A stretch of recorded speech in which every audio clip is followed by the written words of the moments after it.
Welcome to the first episode of Sharing is Caring Stories. Let's go!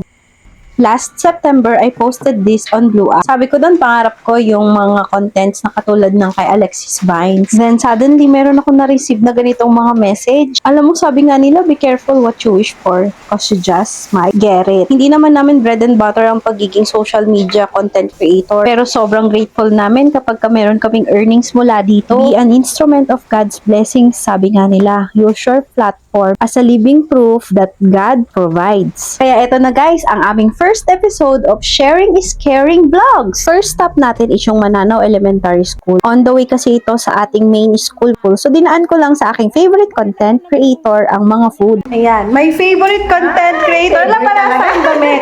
Oh, green.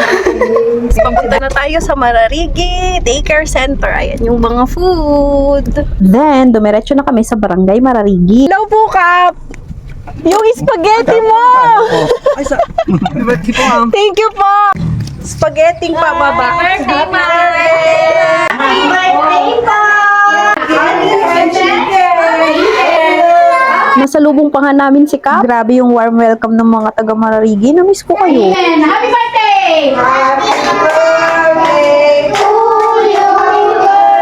Birthday to you! Ang kika ko, happy 30th birthday tonight. Kasi tunay na natin. Kain na! Ay, galing ah!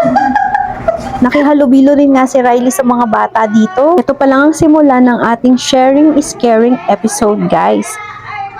Bye-bye, guys! Thank you so much! Hoping na magtuloy-tuloy ito at makalibot tayo sa iba't ibang mga barangay. Kayo dapat ganyan. Happy na! See you sa mga susunod na episodes. Paalam!